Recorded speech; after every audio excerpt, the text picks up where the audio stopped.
Imaginemos por un momento un estanque de agua, ¿vale?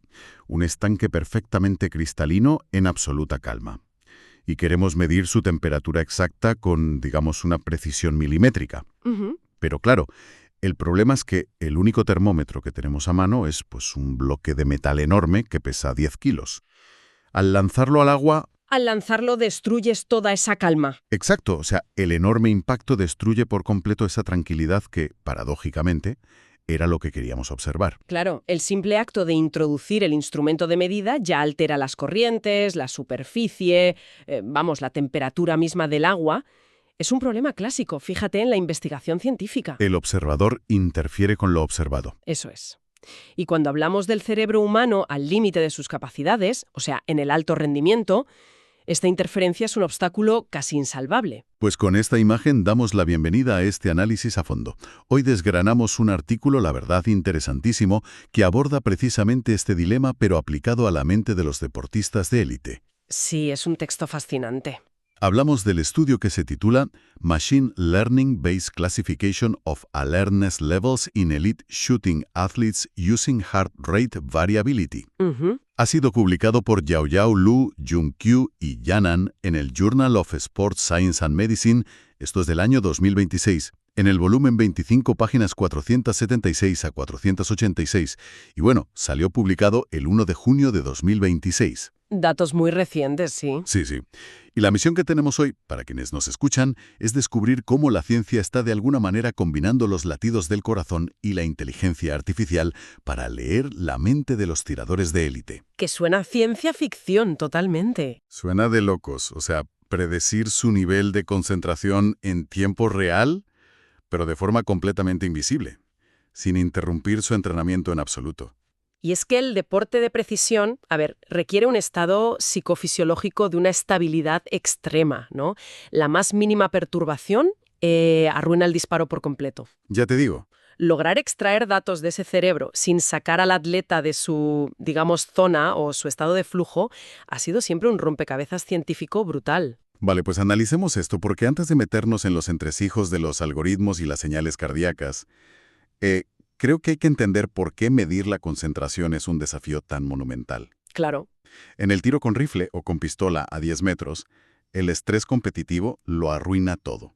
Hablamos de un deporte donde el blanco es un punto minúsculo, o sea, la tensión es máxima. Y fíjate que no es solo el clásico temblor muscular que todos nos imaginamos, ¿no? El que es visible. A nivel neurológico y autonómico, el estrés causa unas microfluctuaciones en la puntería y un retraso casi imperceptible en el control del gatillo.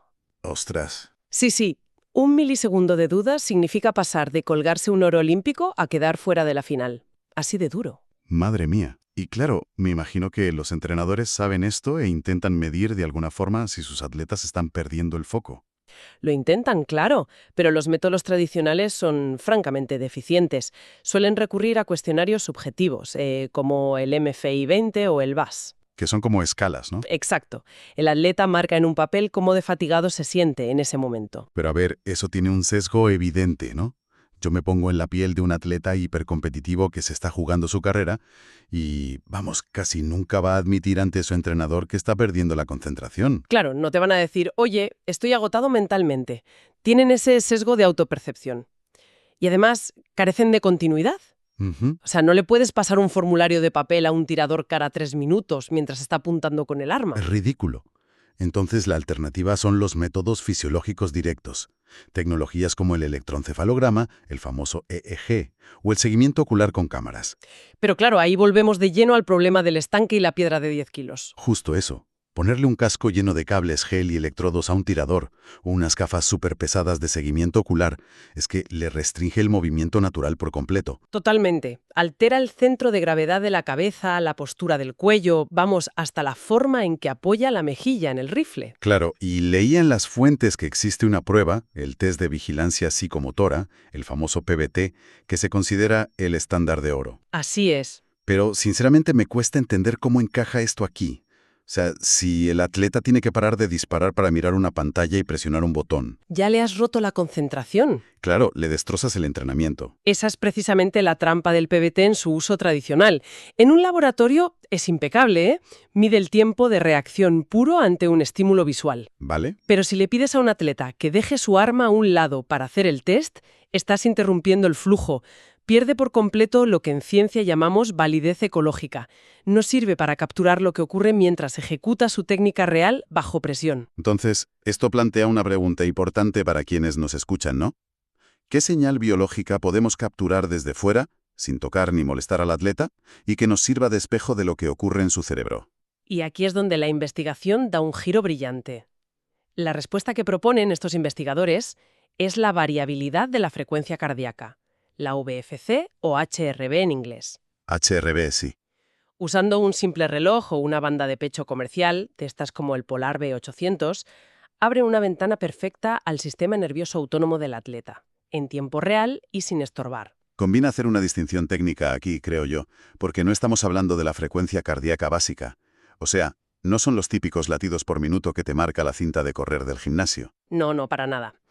La variabilidad se refiere al tiempo exacto, medido en milisegundos, que transcurre entre un latido y el siguiente. Que no es constante, ¿verdad? Exacto. Ese espacio temporal no es constante, fluctúa continuamente de forma natural, y esa microfluctuación es un indicador potentísimo de si el cerebro está procesando estrés, si está relajado o si está empezando a sufrir fatiga. Vale. Pero sabiendo que los investigadores necesitaban datos ecológicamente válidos, es decir, montañas de datos reales bajo una presión aplastante y no en una camilla de laboratorio, Sí. ¿cómo diseñaron el experimento para conseguirlo? Porque aquí es donde se pone realmente interesante, ¿no? Diseñaron una especie de olla a presión de 60 minutos. Es un diseño experimental que es una tortura psicológica brillante. Reclutaron a 83 tiradores de élite de Shanghái, rifleros y pistoleros de 10 metros, o sea, especialistas de altísimo nivel. Ujú. Y utilizaron ese mismo test de vigilancia psicomotora del que hablábamos, pero programado con un software súper preciso llamado PsychoPy. Vale, pero no hicieron una prueba rápida de 5 minutos, ¿no? ¿Qué va? Estructuraron la prueba en bloques de 10 minutos durante un total de 60 minutos completos e ininterrumpidos. Ostras, 60 minutos seguidos mirando una pantalla esperando a reaccionar. Suena agónico. Lo es, te lo aseguro. Obligaron a estos 83 atletas a mantener la postura frente a la pantalla, esperando a que apareciera un temporizador visual. Y el truco, fíjate, es que los intervalos de espera eran aleatorios, de entre 2 y 10 segundos. O sea que no podían anticipar nada. Nada. Tenían que mantener un estado de alerta máximo sostenido. Si su tiempo de reacción superaba los 500 milisegundos, el sistema lo registraba automáticamente como un estado de alerta subóptima. Vamos, un lapsus de atención. Segundo. A ver, medio segundo de reacción puede parecer poquísimo para alguien caminando por la calle o conduciendo, pero un lapsus de 500 milisegundos en el tiro de élites es la diferencia entre dar en la diana o darle a la pared. Totalmente. Y me llama mucho la atención que eligieran exactamente una hora de duración.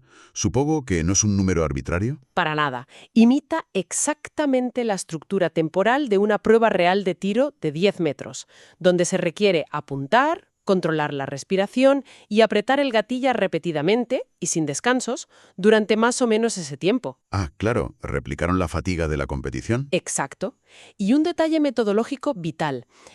Todo esto se hizo por la mañana, justo antes del entrenamiento matutino. Vale, para aislar la variable del cansancio físico del día y controlar los ritmos circadianos, supongo. Eso es, porque tener datos reales de una hora de estrés sostenido y puro por la mañana le da a la inteligencia artificial un buen material del que aprender, ¿sabes? Muchos estudios anteriores usaban pruebas cortas o personas normales, pero esto es élite pura.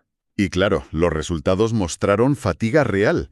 A medida que avanzaban los bloques, el tiempo medio de reacción empeoraba, aumentaba.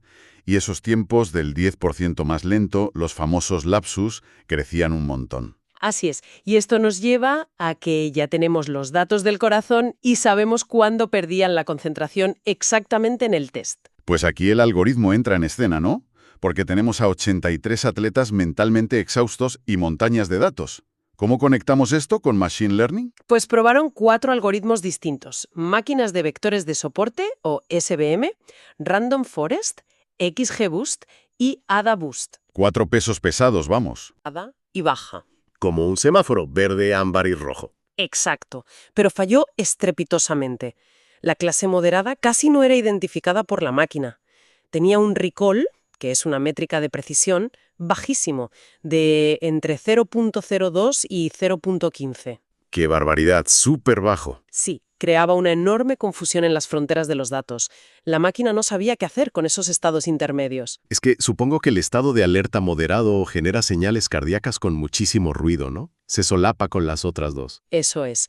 Y ahí vino la gran revelación metodológica del estudio. Pasaron a un modelo de clasificación binaria. Solo diferenciaron entre nivel óptimo, que era el 40% superior, y subóptimo, el 40% inferior. Espera, a ver si lo entiendo. Quitar el punto medio obviamente facilita las cosas a la máquina. Es como corregir exámenes y separar solo los sobresalientes de los suspensos, e ignoras a todos los que sacan un 5 o un 6. Sí, te entiendo. Pero claro, ¿eso es útil en la vida real? Porque a mí me suena casi hacer trampa estadísticamente. Bueno, si conectamos esto con el panorama general, es todo lo contrario a hacer trampa. Es pragmatismo científico en estado puro. ¿A qué te refieres? Ponte en el lugar de un entrenador en la galería de tiro. Saber si su atleta está en una zona de alerta media-baja o media-alta con un montón de matices confusos no le sirve para tomar decisiones rápidas. Ya, es demasiada información. Claro, él necesita saber: mi atleta está en la zona de máxima alerta o está cayendo en alerta baja y tengo que pararlo. El modelo binario es mucho más procesable y útil en la vida real. Ostras. Visto así tiene todo el sentido. Eliminas la zona ambigua. Y supongo que al hacer esto el algoritmo funcionó mejor. Mucho mejor. El modelo AdaBoost brilló de repente. Alcanzó una precisión del 0,75, una puntuación F1 de 0,73 y un AUC de 0,77. Que superaba la hipótesis inicial que tenían de 0,70, si no recuerdo mal. Exactamente. Vale, pero entonces entramos en la sección que a mí más me voló la cabeza leyendo esto. El efecto techo y las rarezas de estos deportistas.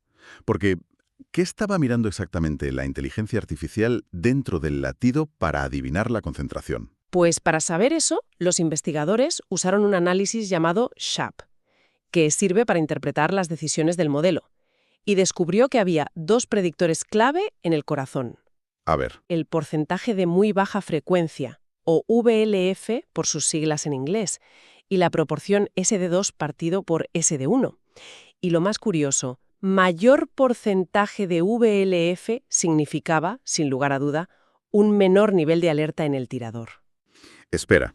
Creo que necesitamos un poco de contexto aquí. Cuando la gente habla de variabilidad cardíaca y estrés, normalmente se centran en frecuencias altas para la relajación o bajas para el estrés agudo, ¿no? Claro, lo típico. Pero aquí estamos hablando de una frecuencia muy baja. ¿Qué es exactamente el VLF? Pues mira, las ondas VLF suelen relacionarse con procesos lentos del cuerpo, como la termorregulación y los ritmos hormonales, no solo con el desgaste cognitivo rápido. Ah, o sea, la temperatura del cuerpo y esas cosas. Exacto. Esto subraya que el tiro no es un deporte de reacciones de sobresalto, sino un estado cuasi isométrico que depende de la regulación autonómica de onda lenta. El cuerpo está luchando por mantenerse estable y quieto como una estatua durante una hora. Es como sostener la respiración mentalmente. Y claro, si el cuerpo desvía energía para regular la temperatura y mantenerse quieto, la corteza prefrontal se queda sin recursos. Y ahí viene el fallo de atención. Lo has explicado perfecto. Pero hay una comparativa en el texto que me parece crucial y que me dejó un poco frío al principio. Había un estudio con adultos normales, privados de sueño, y lograron un 89% de precisión con algoritmos similares. Sí, un 89%. Y claro, entonces veo que aquí, con atletas de élite, este modelo AdaBoost saca un 75%. Y pensé, ¿por qué aquí solo el 75%? ¿Es peor este algoritmo? Es una duda súper lógica, pero no es que el modelo sea peor, es por el efecto techo o ceiling effect. ¿Qué es eso exactamente? A ver, los atletas de élite tienen una regulación autonómica tan sumamente estable y fina tras años de entrenamiento que su rendimiento y su fisiología apenas varían, incluso bajo fatiga extrema. Ya veo. Mientras que un adulto normal sin dormir es un caos fisiológico de señales enormes que la máquina detecta facilísimo, los bajones de atención de un tirador de élite son microfluctuaciones casi invisibles. Son rocas. O sea que detectar errores en personas normales somnolientas es súper fácil, pero detectar una caída de concentración en un atleta nacional entrenado para tener sangre de hielo, Es como buscar una aguja en un pajar. ostras. Entonces, ese 75% no es un dato mediocre, ¿es un milagro tecnológico? Totalmente. Lo fascinante aquí es que el modelo neurovisceral demuestra que la adaptabilidad autonómica global de estos atletas es brutal. No es simple reacción inmediata al estrés, es lo que mantiene la puntería bajo una presión tan monótona. ¡Qué locura! Bueno, pues para ir resumiendo las implicaciones prácticas y algunas reflexiones finales, creo que la aplicación real en el mundo del deporte es evidente, ¿no? Muchísimo. Piensa que esto reduce el tiempo de evaluación en más del 90% en comparación con el test PVT tradicional que los obligaba a parar. Claro, el entrenador puede mirar una pantalla y tener datos reales de la variabilidad del corazón para evaluar la preparación previa a la competición, y sin cansar al atleta en absoluto. Exacto, de forma totalmente pasiva e invisible. Aunque, claro, la ciencia es ciencia y hay que ser honestos con las limitaciones del estudio, que los propios autores reconocen. Sí, por ejemplo, mencionan que se necesita validación externa, o sea, probar esto en otros deportes y otras poblaciones, para ver si el modelo ADA Boost funciona igual de bien. Y también hay variables que no pudieron controlar del todo. Por ejemplo, no controlaron objetivamente el sueño de los atletas mediante dispositivos de actigrafía la noche anterior. Un dato importante, ¿sí? Y también leí que no se registraron las fases del ciclo menstrual de las mujeres participantes. Y claro, sabemos que eso afecta un montón a la variabilidad cardíaca. Afecta muchísimo, sí. Y por último, el horario. Como decíamos antes, se realizó solo por la mañana para unificar criterios, pero claro, ignoras por completo la variación diurna natural. Un atleta no rinde igual a las 8 de la mañana que a las 5 de la tarde. Totalmente cierto. Pero, sinceramente, estas limitaciones solo marcan el camino para futuros estudios, porque la prueba de concepto es brutal. Y esto me lleva a un pensamiento final, la verdad, bastante provocativo. A ver, cuéntame. Si estos sensores portátiles que hoy compramos en cualquier tienda pueden decodificar las caídas invisibles de concentración en individuos con cerebros tan sumamente blindados como los tiradores de élite, Ujú. ¿cuánto falta para que los pilotos de avión comercial o los cirujanos o nosotros mismos en la oficina tengamos una alerta temprana en nuestro reloj inteligente? ¡Ostras, qué buena reflexión! Una vibración en la muñeca que nos avise de que, oye, fisiológicamente estamos a punto de cometer un error crítico, antes incluso de que suceda. Es un cambio de paradigma espectacular, la verdad. Prevenir el error humano midiendo el corazón de forma invisible. De locos. De loco, sí. Bueno, pues con esta reflexión terminamos. Animamos explícitamente a toda la audiencia que nos está escuchando a que busque y lea el artículo original porque tiene un nivel de claridad científica espectacular y hace muy accesible todo este tema complejo de la inteligencia artificial. Sí, merece muchísimo la pena. Recordamos el título, Machine Learning-Based Classification of Alertness Levels in Elite Shooting Athletes Using Heart Rate Variability, publicado en el Journal of Sports Science and Medicine. Lectura obligatoria, vamos. Totalmente. Y a quienes nos escuchan, os recordamos también que sigáis el canal y activéis las notificaciones para estar al tanto de contenidos similares y, bueno, no perderos ningún análisis futuro de cómo la ciencia y la tecnología están cambiando el rendimiento humano. Hasta la próxima.